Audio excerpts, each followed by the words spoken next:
Auzubillahiminash-shaytanir-rajim. Bismillahir-rahmanir-rahim. Today's the topic of discussion is thyroid eye disease, which is also known as Graves' ophthalmology. ठीक है. So basically, it is an autoimmune disorder. It is most common in women. 8 to 1 ratio है. 8 in women and 1 in men.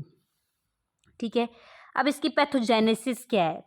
Pathogenesis की कुछ इस तरह से है कि सबसे पहले हमारे पास ये एक ऑटो इम्यून डिसऑर्डर है, तो बॉडी में जो है वो खुद ही आईजीजी एंटीबॉडीज बनेंगी. ठीक है. वो आईजीजी एंटीबॉडीज आएंगी यहाँ आई पे होते हैं हमारे पास फाइब्रोब्लास्ट, एडिपोसाइट. फाइब्रोब्लास्ट सेल्स होते हैं और कुछ एडिपोसाइट्स होते हैं. कुछ फाइब्रोब्लास्ट सेल्स होते हैं और कुछ एडिपोसाइट्स होती हैं. ये आईजीजी आकर उनके साथ अटैच हो जाती है. ठीक है. और ये एक इन्फ्लेमेटरी कैस्केड स्टार्ट कर देती है जो कि एडिपोसाइट्स पे आकर लगेगी तो एडिपोजेनेसिस स्टार्ट करा देगी, और फाइब्रोब्लास्ट पे आकर आईजीजी लगेगी तो ये हमारे पास फाइब्रोब्लास्ट की प्रोलिफरेशन स्टार्ट करा देगी. ठीक है. मैंने इन सिंपल क्या बोला कि ऑटो इम्यून डिसऑर्डर है, बॉडी में आईजीजी प्रोड्यूस हुई, आईजीजी एंटीबॉडीज जो कि इस तरह से हैं ये आकर लगी. ये फॉर एग्जांपल मेरे पास एक आई है, आई में हमारे पास फाइब्रोब्लास्ट हैं और एडिपोसाइट्स. आईजीजी एंटीबॉडीज आकर इन पर लगी, फाइब्रोब्लास्ट और एडिपोसाइट्स पर. फाइब्रोब्लास्ट पे लगी तो इन्होंने फाइब्रोब्लास्ट की प्रोलिफरेशन करा दी. एडिपोसाइट पे लगी तो एडिपोजेनेसिस करा दी इसने. ठीक है.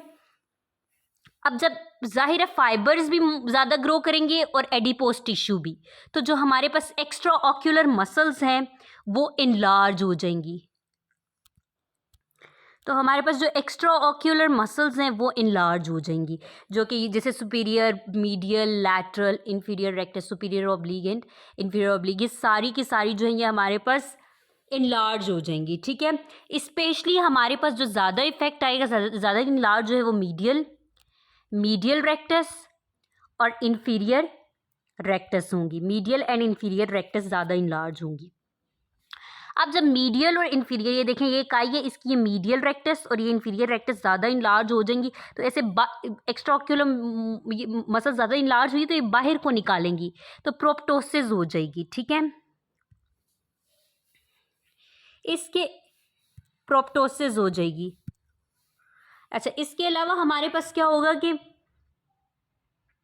यहाँ पर हमारे पास ये जो लैक्रिमल ग्लैंड है, ठीक है, ये जो ऑर्बिट में फैट है, ऑर्बिट में जितना भी फैट है और जो यहाँ पर इसके ऊपर एक लैक्रिमल ग्लैंड प्रेजेंट है, इनमें हमारे पास गैग्स की डिपोजिशन होगी. That is glyco amino glycans. ठीक है.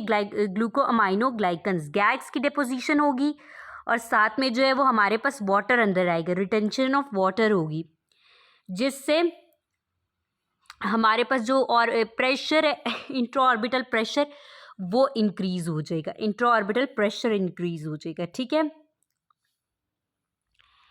अच्छा, उसके बाद ये होगी इसकी पैथोजेनेसिस, जिसके 2 स्टेप्स थे. 1 was the inflammation of extra ocular muscles, यानी कि वो कैसे बड़ी हुई, सिंपली आईजीजी आई आकर बाइंड करेगी एडिपोस फाइब्रोब्लास्ट के साथ, बाइंड की, इन्फ्लेमेटरी कैस्केड स्टार्ट हो गई, और हमारे पास एडिपोसाइट्स और फाइब्रोब्लास्ट की प्रोलिफरेशन हुई और एक्स्ट्रा ऑक्यूलर मसल्स जो है वो इनलार्ज होगी, specially medial and inferior rectus. Second step जो था वो मेरे पास इन्फिल्ट्रेशन इन ऑर्बिटल टिश्यू. अब जो इन्फिल्ट्रेशन हुई किसकी, गैग्स की, in the orbital tissue and lacrimal gland, जिससे वाटर भी इंटर हुआ और इंट्राऑक्यूलर प्रेशर इंक्रीज हो गया. Now what are the risk factors? Risk factors क्या है हमारे पास थायराइड के लिए? कि जो लोग सिगरेट स्मोकिंग है, female gender and radio active iodine, ये 3 हमारे पास जो है वो रिस्क फैक्टर्स है फॉर थायराइड आई डिजीज. अच्छा, अब जो है eyes can it get involve in both hyperthyroidism and hypothyroidism, you know this. ठीक है. अच्छा, अब ये मैंने वही बताया कि हमारे पास जो है जो स्टेजेस हैं, एक पहले मतलब स्टार्ट की स्टेज होगी थायराइड आई डिजीज की और एक बाद की स्टेज होगी. स्टार्ट में हमारे पास जो है वो कंजेस्टिव स्टेज होगी, सिर्फ इन्फ्लेमेशन होगी, बाद में उसमें फाइबर्स भी बन जाएंगे, फाइब्रोटिक स्टेज हो जाएगी. ठीक है. कंजेस्टिव स्टेज में हमारे पास क्या होता है,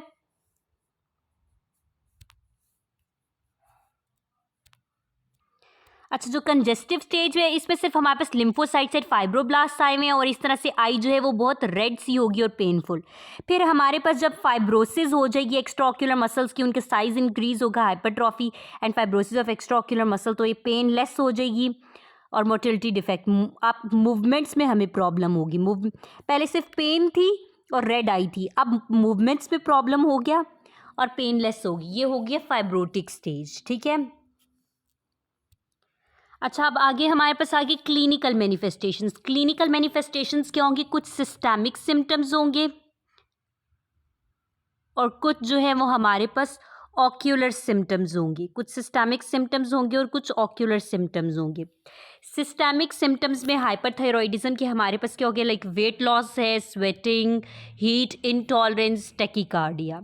ऑक्यूलर सिम्टम्स में हमारे पास क्या है कि लैक्रिमेशन होगी, फोटोफोबिया और रिट्रोबल्बर डिस्कम्फर्ट होगा। इसके अलावा पेन, प्रोप्टोसिस एंड रेड आई, ठीक है। अब हमारे पास ये सारे जो हैं जो है सिस्टेमिक सिम्टम्स और ऑक्यूलर सिम्टम्स मैंने बता दिए। अच्छा, अब क्लिनिकल मैनिफेस्टेशंस को हम यूजली जो है वो 5 स्टेप्स में करते हैं कि एक सॉफ्ट टिश्यू इन्वॉल्वमेंट हो रही है, lid retraction, proptosis, optic neuropathy and restrictive myopathy, ठीक है। Now I will discuss them one by one, ठीक है। मैंने ऑक्यूलर बताया ना, ऑक्यूलर सिम्टम्स में हमारे पास क्या होगा कि ग्रिटिन, ये ऑक्यूलर सिम्टम्स लिखे हुए हैं, ठीक है। ये ऑक्यूलर सिम्टम्स लिखे हुए हैं, ग्रिटिनेस, फोटोफोबिया, लैक्रिमेशन एंड रिट्रोबल्बर डिस्कम्फर्ट, ये हमारे पास ऑक्यूलर सिम्टम्स है। सिस्टेमिक मैंने बताया था वही sweating, weight loss, heat intolerance, tachycardia, ठीक है। अब ये हमारे पास 5 थिंग्स हैं जो कि क्लिनिकल मैनिफेस्टेशन में वन बाय वन करते हैं। पहले सॉफ्ट टिश्यू इन्वॉल्वमेंट पे देखते हैं क्या होगा। अच्छा, सॉफ्ट टिश्यू इन्वॉल्वमेंट में सबसे पहले हमारे पास एपीबल्बर हाइपरीमिया। अब आपको पता है ये जो बल्बर रीजन है, फॉर एग्जांपल ये हमारे पास एक आई है, तो इसमें यहाँ पर जो नीचे कंजंक्टाइवा के नीचे जो आईलिड्स, बल्बर एक कंजंक्टाइवा है, बल्बर कंजंक्टाइवा जो आईलिट के बाद और आईबॉल के नीचे होता है, दैट वन, उसमें बहुत ज़्यादा रेडनेस डेवलप हो जाएगी, हाइपरीमिया होगा, ठीक है। और हमारे पास जो है वो फर्स्ट थिंग ये होगी हमारे पास सॉफ्ट टिश्यू इन्वॉल्वमेंट में एपीबल्बर हाइपरीमिया, पेरी ऑर्बिटल स्वेलिंग, यानी कि जो भी ऑर्बिट से पहले सेप्टम से पहले पहले क्या आती हैं हमारे पास, पेरी ऑर्बिटल मीन सेप्टम से पहले पहले जो भी है, ऑर्बिट से पहले पहले यानी कि आईलिड्स की जो है वो स्वेलिंग हो जाएगी, एडिमा हो जाएगा, ठीक है। सो एपीबल्बर हाइपरीमिया हुआ, पेरी ऑर्बिटल स्वेलिंग हो गई। इसके अलावा हमारे पास जो है वो सुपीरियर लिम्बस, ये जो देखिए ये सुपीरियर लिम्बस है, इसके केराटो कंजंक्टिवाइटिस हो गया। इसके अलावा केराटो कंजंक्टिवाइटिस सीका भी होगा, ठीक है। फिर हमारे पास अब इसकी ट्रीटमेंट में हम क्या दे देंगे? Lubricants, anti inflammatory drug. अब इन्फ्लेमेशन इतनी ज़्यादा, एंटी इन्फ्लेमेटरी ड्रग्स देंगे या कुछ लुब्रिकेंट्स दे देंगे, हेड एलिवेशन कराएंगे और आईलिड टैपिंग कर देंगे। अच्छा, नेक्स्ट मेरे पास आ गया जो सेकंड इसकी क्लिनिकल मैनिफेस्टेशन में सेकंड चीज़ है। फर्स्ट मेरे पास थी सॉफ्ट टिश्यू के जो साइंस हैं ऑर्बिटल कंजेशन के, ठीक है। सेकंड मेरे पास लिड ट्रैक्शन के हैं। अब जो लिड रिट्रैक्ट हुई है वो कैसे है, उसकी पैथोजेनेसिस क्या है? अच्छा, होता कुछ यूं है कि अच्छा, एक और चीज़ जो है सेकंड मेरे पास क्लिनिकल मैनिफेस्टेशन है, that is the lid retraction. अच्छा, लिड रिट्रैक्शन कैसे होती है कि हमारे पास नॉर्मली जो है वो जो थायरॉक्सिन हार्मोन जो है T3 थायरॉक्सिन हार्मोन यानी कि T4, इसकी प्रोडक्शन ज़्यादा होगी, तो ये आकर हमारे पास ओवर एक्टिवेट कराएगा मुलर्स मसल को। थायरॉक्सिन जो है ये ज़्यादा इसकी प्रोडक्शन हुई, हाइपरथायरॉइडिज्म है, ये मुलर्स मसल को ओवर एक्टिवेट करवाएगा। जब इसकी ओवर एक्टिवेशन हुई तो ये हमारे पास जो आईलिड है उसको ज़्यादा ऊपर से जो अपर आईलिड है उसको रिट्रैक्ट कराएगा, तो लिड रिट्रैक्शन होगी। First thing lid retraction. Second thing हमारे पास जो है वो डेलरेम्पल साइंस होता है। डेलरेम्पल साइन क्या है कि बंदा जब सामने किसी चीज़ को गौर से देखेगा, गेस करेगा, तो आईलिड जो है ये देखिए रिट्रैक्टेड नज़र आ रही है, हालांकि बंदा सामने देख रहा है, तो ये डेलरेम्पल साइन होगा। लिड रिट्रैक्शन होगी क्योंकि मुलर मसल की वजह से सामने देखेगा तो डेलरेम्पल साइन होगा। इस तरह से आईलिड रिट्रैक्टेड नज़र आएगी। देन हमारे पास जो है वो काउचर्स साइन होगा। काउचर्स साइन क्या है कि इस तरह के बंदा लगेगा कि जैसे वो बहुत खौफजदा है,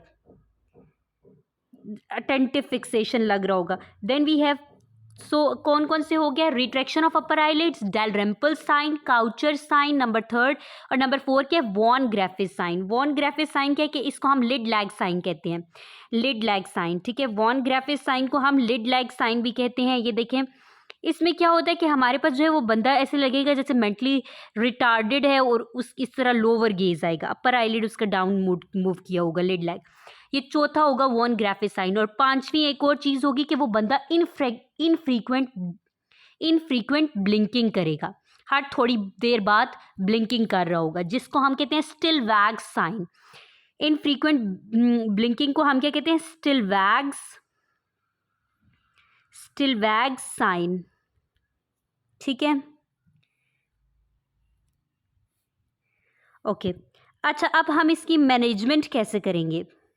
इसकी मैनेजमेंट में हमने सिंपली करना क्या है कि हमने ना ये जो थायरॉक्सिन ने आकर मुलर्स मसल को ओवर एक्टिवेट किया है, तो ये सारा कुछ लिड की रिट्रैक्शन हुई ना, तो हमने जो इसकी इंसर्जन है ना मुलर्स मसल की, उसको डिस इंसर्ट कर देना है, तो लिड रिट्रैक्टिंग नहीं होगी। तो इसके अलावा जो भी मतलब हमने रिसेस करना है, जो लोअर आईलिड के रिट्रैक्टर्स हैं उनको भी रिसेस कराना है, और बोट्यूलिनम टॉक्सिन जो है ना उसका हमने इंजेक्शन लगा देना है। लिवेटर मसल के जो एपोन्यूरोसिस है, जो यूजली के लैक्रिमल ग्लैंड में होता है, और ठीक है, वहाँ पर लिवेटर मसल का जो एपोन्यूरोसिस है वो, और मुलर्स मसल में हमने बोट्यूलिनियम टॉक्सिन का इंजेक्शन लगा देना है, ठीक है। सो सिंपली हमने एक क्या करना है, मुलरोटमी, यानी कि मुलर्स मसल का जो इंसर्जन है उसको हमने डिसइंसर्ट करना है, और बोट्यूलिनम टॉक्सिन का इंजेक्शन लगा देना है लिवेटर के एपोन्यूरोसिस में और मुलर्स मसल में, ठीक है। अच्छा, जो थर्ड मोस्ट इंपॉर्टेंट चीज़ है वो प्रोप्टोसिस होगी। प्रोप्टोसिस यानी कि इस तरह से आई जो है वो बल्ज करेगी आउटवर्ड, तो हम इसमें क्या देंगे, सिस्टेमिक स्टेरॉइड्स दे देंगे। इसमें ओरल प्रेडनिसोलोन आता है और इंट्रावीनस मिथाइल प्रेडनिसोलोन, ठीक है। और रेडियोथेरेपी कर लेंगे और कंबाइंड थेरेपी, ठीक है। विद व्हाट करेंगे, रेडियोथेरेपी हम कर देंगे, रेडियोथेरेपी हम करेंगे और कंबाइंड थेरेपी कर लेंगे, और हमारे पास जो है वो कुछ सर्जिकल डिकम्प्रेशंस हैं। ये प्राइमरी ट्रीटमेंट है अगर non invasive methods are ineffective, जो कि 1 वॉल 2 वॉल 3 वॉल वाले हैं। अच्छा, उसके बाद जो है वो हमारे पास प्रोप्टोसिस के बाद जो फोर्थ थिंग है that is restrictive myopathy. Restrictive myopathy का मतलब ये है कि हमारे पास जो है वो बंदा जो है वो सही से कन्वर्ज नहीं पाएगा, वीकनेस ऑफ कन्वर्जेंस होगी। ये देखें आप, ये बंदा जो है ये सही से कन्वर्ज नहीं कर पा रहा, अपनी दोनों आइज़ को सही से कन्वर्ज नहीं कर पा रहा, इसको हम रिस्ट्रिक्टिव मायोपैथी मोबियस साइन कहते हैं, ठीक है। इसकी मैनेजमेंट हम कैसे करेंगे, सर्जरी करेंगे, डिप्लोपिया, इसमें भी सिंपली बोट्यूलिनम टॉक्सिन का इंजेक्शन देंगे, जो कि जो मसल इन्वॉल्व है उसमें हम बोट्यूलिनम टॉक्सिन का इंजेक्शन दे देंगे, ठीक है। और फिफ्थ जो लास्ट साइन है दैट इज़ ऑप्टिक न्यूरोपैथी, जो ऑप्टिक नर्व है उसमें ख़राबी आ जाएगी, सेंट्रल विजन ख़राब हो जाएगी, कलर विजन की इम्पेयरमेंट हो जाएगी, ठीक है। साइंस क्या है हमारे पास, विजुअल एक्यूटी लॉस्ट हो जाएगी, RAPD, कलर डिसेचुरेशन, ब्राइटनेस डिक्रीज़ हो जाएगी, विजुअल फील्ड इफेक्ट्स आएंगे, ऑप्टिक डिस्क जो है वो इट रिमेन्स नॉर्मल। ये देख लें, इसकी हमने क्या कैसे करनी है, ऑप्टिक न्यूरोपैथी की मैनेजमेंट मिथाइल प्रेडनिसोलोन देंगे। इसमें हम क्या देंगे, मिथाइल प्रेडनिसोलोन, ठीक है, मिथाइल प्रेडनिसोलोन। अच्छा, अब जो हमारे पास है, हम इसकी ऑक्यूलर चेंजेस जो है हमारे पास थायराइड ऑप्थेमोलॉजी, इसकी हम वर्नर्स क्लासिफिकेशन करते हैं। वर्नर्स क्लासिफिकेशन हम नो स्पेक्स में करते हैं, ठीक है। ग्रेड 0 से ग्रेड 6 तक नो स्पेक। एन इज मतलब नो साइन और सिम्टम्स। ओ का मतलब है ओनली आईलिड की रिट्रैक्शन होगी। एस का मतलब है सॉफ्ट टिश्यू इन्वॉल्व हो गया। पी से प्रोप्टोसिस। ई से एक्स्ट्राओक्यूलर मसल। सी से कॉर्नियल इन्वॉल्वमेंट। और एस से slight loss of optic nerve भी हो जाएगी, ठीक है, loss of optic nerve. So with this we are done. Thank you so much.